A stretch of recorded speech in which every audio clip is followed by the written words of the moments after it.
మనకు నిత్యము మేలు కలుగుటకై యెహోవా నేటివలే మనల్ని బ్రతికించినట్లు మన దేవుడైన యెహోవాకు భయపడి ఈ కట్టడలన్నిటినీ గైకొనవలనని మనకు ఆజ్ఞాపించెను. Praise lord. యూట్యూబ్లో ఈ వాక్యం వింటున్న ప్రతి ఒక్కరికి మన ప్రియమైన యేసుక్రీస్తు నామములో శుభములు తెలుపుకుంటున్నాను. నా ప్రియ సహోదరి సహోదరులారా, ఈరోజు మనం ధ్యానించబోయే అంశము దేవునికి భయపడండి.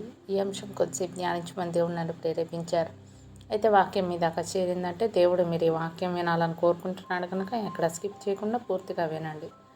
వాక్యం మీకు నచ్చినట్లయితే తప్పకుండా లైక్ చేయండి, షేర్ చేయండి, సబ్స్క్రైబ్ చేయండి, కామెంట్ చేయండి. మీ కామెంట్స్ నేను చదువుతాను.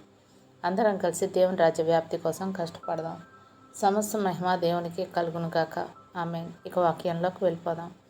ద్వితీయోపదేశకాండము 6వ అధ్యాయం 24వ వచనం మనం గమనించినట్లయితే, మనకు నిత్యము మేలు కలుగుటకై యెహోవా నీటి వలె మనల్ని బ్రతికించినట్లు మన దేవుడైన యెహోవాకు భయపడి ఈ కట్టడలన్నిటినీ గైకొనవలనని మనకు ఆజ్ఞాపించెను అంటూ లేఖనం సెలవిస్తుంది.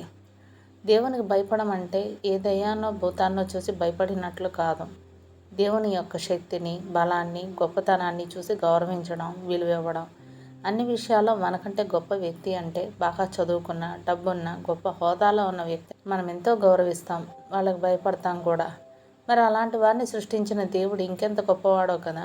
దేవుడు మనకి కనబడినంత మాత్రాన ఆయన సృష్టించిన భూమి, ఆకాశం, ప్రకృతి మనకు కనిపించేదంతా ఆయన సృష్టే కదా. మరి మనిషి ఎందుకని దేవునికి భయపడడం లేదు? ఎందుకంటే దేవుడు ఉన్నాడని మనిషి హృదయపూర్వకంగా నమ్మడం లేదు. షద్రకు, మేషకు, అబేద్నెగోలు విగ్రహారాధన చేయకూడదు అన్న దేవుని ఆజ్ఞ పాటించడం కోసం తమ ప్రాణాలకు సైతం పోగొట్టుకోవడానికి సిద్ధపడ్డారంటే వారికి దేవుడంటే ఎంత ప్రేమ ఉందో, దేవుని ఆజ్ఞలను పాటించే విషయంలో ఎంత భయం ఉందో అర్థమవుతుంది. దేవుడు వారి ప్రాణాలు కాపాడగలడన్న ధైర్యం ఎంత ఉందో, కాపాడకపోయినా కూడా దేవుని ఆజ్ఞకు కట్టుబడి ఉండాలన్న పట్టుదల అంతే ఉంది. వారికి దేవుని పట్ల ఉన్న భయభక్తులు వారి ప్రాణాలను సైతం లెక్క చేయనీయలేదు. ఈ రోజుల్లో క్రైస్తవులు దేవుడిని నమ్మేది తమకు మేలు చేశాడన్న స్వార్థంతో, అంటే దేవుడు వారిని కాపాడుతాడనో మేలు చేస్తాడనో నమ్ముతారు తప్ప దేవుని హృదయపూర్వకంగా నమ్మి ప్రేమించి మాత్రం కాదు. ఒకవేళ ఎవరైనా సరే దేవుడు ఉన్నాడు, నన్ను పుట్టించి నాకు ఆరోగ్యం ఇచ్చి తెలివితేటలు ఇచ్చింది ఆయనే అని దేవుని హృదయపూర్వకంగా నమ్మి ప్రేమిస్తే దేవుడు చెప్పినట్టు నడుచుకుంటారు కదా. దేవునికి వ్యతిరేకంగా ఒక్క మాట మాట్లాడాలన్నా వణికిపోతారు కదా. సర్వం కోల్పోయిన యోబు దేవునికి వ్యతిరేకంగా ఒక్క మాట అయినా మాట్లాడలేదు. మనము దేవుని వల్ల మేలు అనుభవించదమా, కీడును మనం అనుభవింపతగదా అని యోబు గ్రంథం 2వ అధ్యాయం 10వ వచనంలో యోబు అనడంలో దేవుని ఎడల ఆయనకున్న ప్రేమ, భయము మనకు కనిపిస్తుంది. మనమైతే మనకి మేలు జరగకపోయినా కీడు జరిగినా నిందించేది దేవుణ్ణే. మనం దేవునికి భయపడం కాబట్టే మనకు ఒక్క మేలు కూడా జరగదు.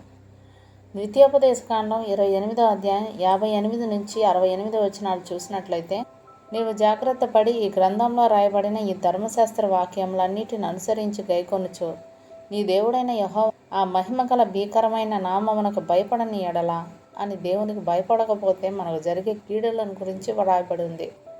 దేవునికి కోపం తెప్పించేలా మన ప్రవర్తన ఉండకూడదు. కాబట్టి మనం దేవుణ్ణి ప్రేమించి ఆయనకు భయపడి ఆయన చెప్పిన మార్గంలో నడిస్తే మనకు నిత్యం మేలు జరుగుతుంది, లేదంటే మనకు నిత్యం కీడు జరుగుతుంది. మనం దేవునికి హృదయపూర్వకంగా ప్రేమించి ఆయనకు భయపడడానికి సిద్ధమా? మళ్ళీ నెక్స్ట్ వీడియోలో మనం కలుసుకుందాం. అప్పటి వరకు మన దేవుని ప్రేమ, రక్షకుడైన యేసుక్రీస్తు కృప, పరిశుద్ధాత్మ సహవాసం ఇప్పుడు ఎల్లప్పుడూ మీకును మీ కుటుంబానికి తోడైండును గాక. ఆమేన్.